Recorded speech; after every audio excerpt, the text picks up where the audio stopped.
So, welcome to Late Night Storytelling with Lilla from Purring Oaks. Tonight's story, I would like to crack open this wonderful little book that I got the other day.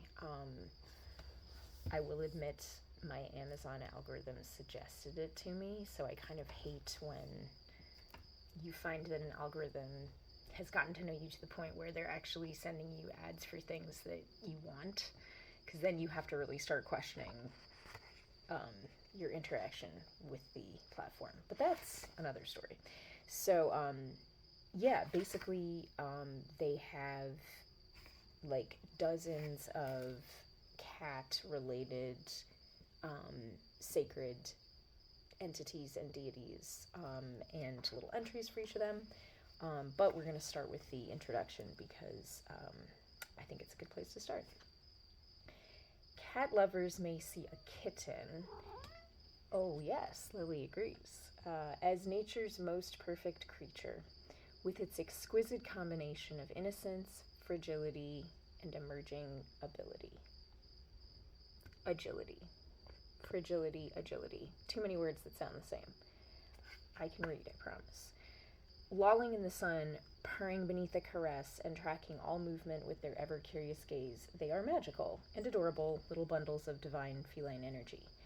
On the other end of the fantastic feline spectrum, a grown male lion's magnificence inspires awe, love, fear, and more tales than we can count.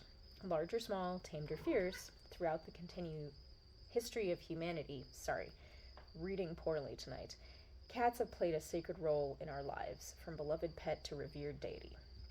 Evidence of this special connection between cats and people is unceasing. Archaeologists have found cat remains buried with humans as far back as the 10th millennium BC in Cyprus, and the Greek goddess Hecate is said to have regularly assumed the form of a cat. Hieroglyphics tell us that ancient Egyptians worshipped cat gods, and their queen Cleopatra had a kitty companion in her palace whom she named Tivoli. That's really cute. I wonder how many people out there have called their kitty Tivoli. If any of you have a cat by that name, I want to get to know you because I think we're going to be friends. Among the many feline Egyptian deities, Bastet and Sekhmet are the most well known, depicted with women's bodies and the heads of a cat and a lion, respectively. They each had their own cults and temples, and to this day, people place offerings for them on their home altars. A Chinese cat goddess called Li Shou is said to have protected farmers from mice, and there's a lot of names in here I'm gonna butcher, so I apologize, and if anyone wants to correct me on pronunciation, please do. Alright, Apek was a pre-Inca god with fangs and whiskers whose image descended from an even more ancient cat god. The Hindu goddess Durga represents feminine power and rides atop an enchanted lion. Similarly, a Semitic goddess known as Ashra or Kadesh was referred to as the Lion Lady. That's a good title. Maybe I should be the Lion Lady. What do you think?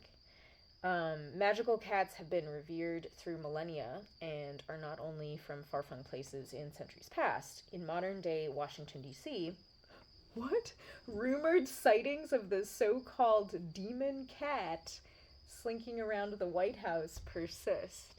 Wow, okay, how many of you knew that there's a demon cat entity at the White House? That's interesting.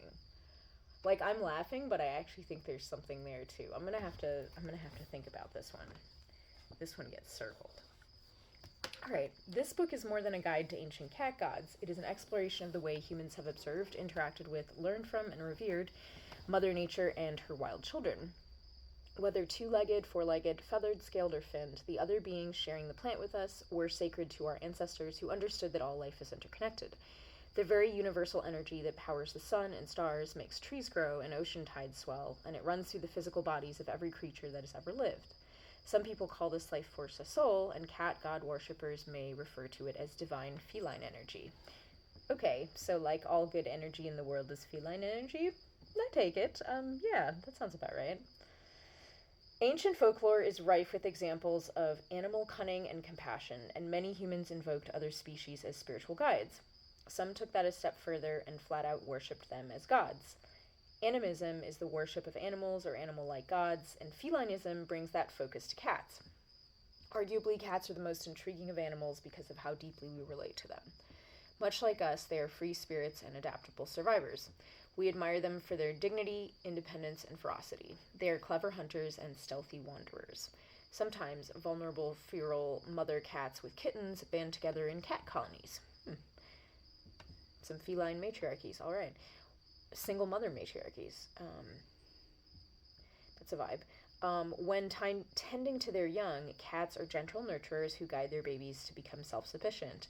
They are also unrelenting protectors against an intruder who might cause harm. Aren't these just the sort of qualities we mortals wish for in a god? Cats are majestic and full of contradiction. Their expressive faces can portray a curious baby doll with eyes darting from dangling string to fluffy toy mouse, or that of a concentrated and ruthless hunter. Their soft fur and lithe bodies take on molten shapes when they are at rest or lounging with their young. I like that, molten shapes. It's kind of like my attire. It's on fire. That rhymed. Okay. Then, in a flash, from nose to tail, they transform into sharp edges as their taut muscles draw into bowstrings ready to spring forth. Those airplane ears, you know what I mean? Can I do it? Can I do it? Not quite. All right, there we go. Airplane ears. Okay.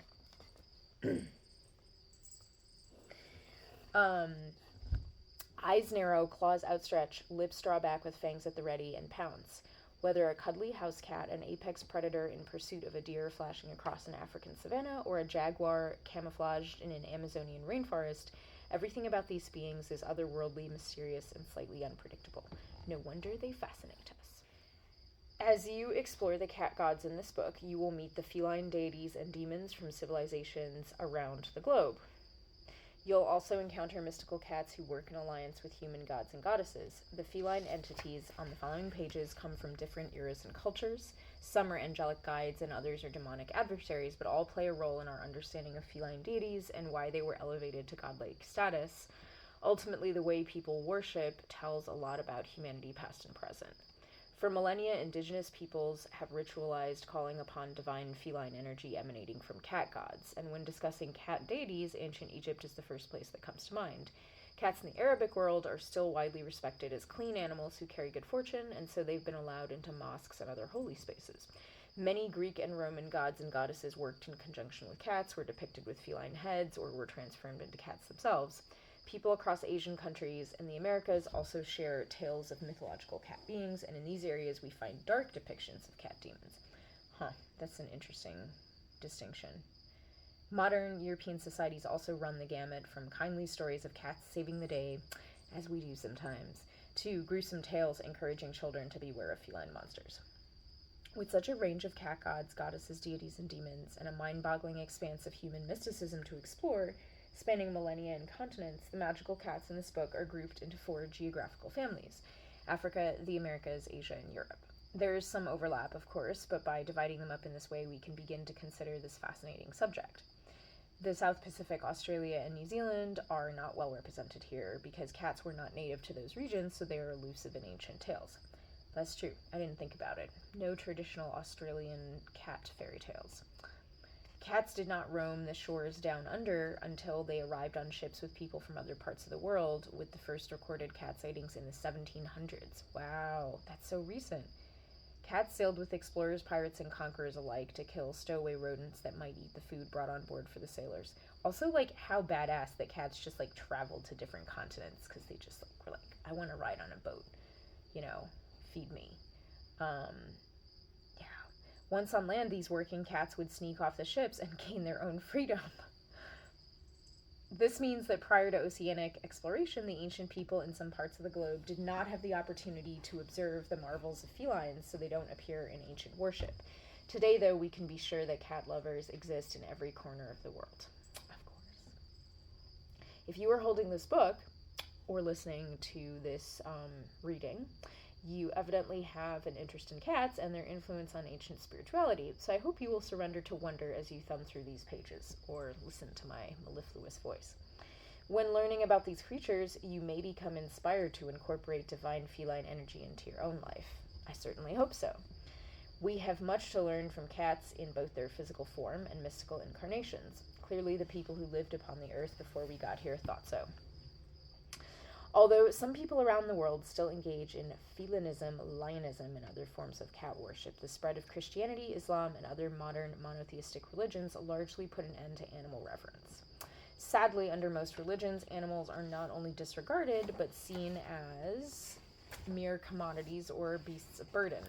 Since the Industrial Revolution, animal suffering under humans has reached horrifying depths. As animal advocates, we must extol the value of animals as sentient beings, rather than normalizing the pain people continue to inflict on them. That's very true.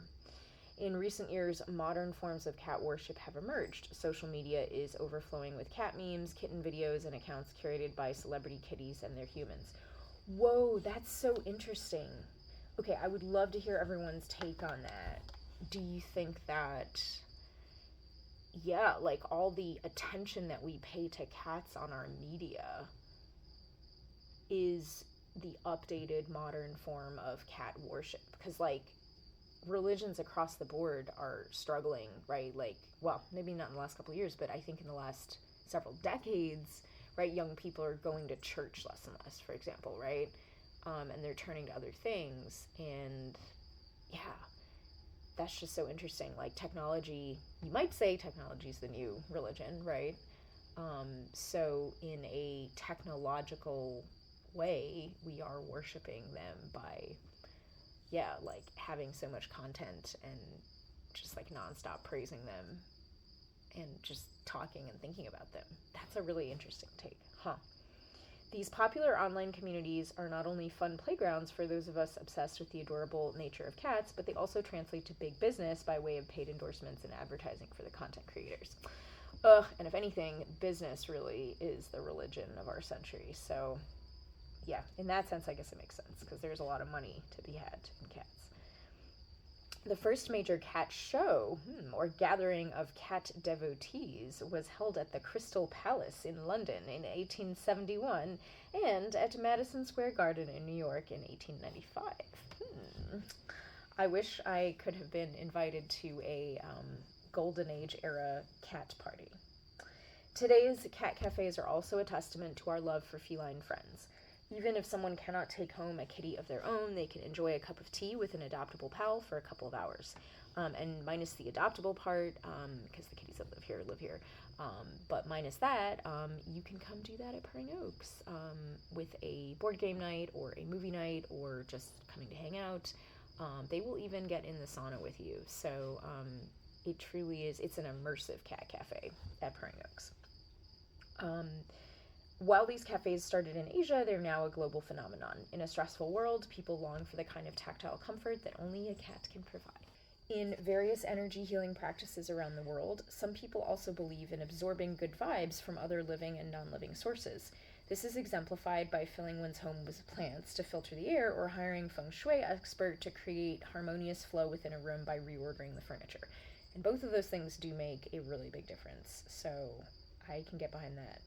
The cat people of the world will attest to the unique abilities of cats to protect us against negative feelings by simply sharing space with us. That is interesting, because a house with cats usually does feel good, or at least better than a house without cats. It could still have problems in it, but it's better. Their soothing purrs, warm cuddles, and amusing playfulness evoke smiles and provide endless fodder for kitty-centric joy. Charles Dickens, Mark Twain, William Wordsworth, John Keats, Thomas Hardy, Lewis Carroll, C.S. Lewis, Freddie Mercury, Ernest Hemingway, Taylor Swift, and Ricky Gervais are only a handful of celebrated writers and artists who have professed their love of felines and exalted them in poems, songs, paintings, and stories. Okay, why is Taylor Swift the only woman on there, and otherwise they're like all white men? I don't get it. I would like a better list, but point taken. Peeking behind the curtain of cat worship will also help you to get to know your own pet cat in a more meaningful way. I hope that by learning about the cat gods on the following pages, it will intrigue you to tap into your own divine feline energy, which incidentally, the acronym for that would be DFE. I like that. It's like BDE, but DFE. Classier. If you want to go a step further and communicate with these cat gods regularly, you can pull messages from the cat gods, goddesses, deities, and demons oracle deck and guidebook, which serves as a companion to this anthology. Okay, did not know. I just got this as a book, but apparently there's a deck that goes with it. So if anyone has that and uses it, would love to hear from you how you like it.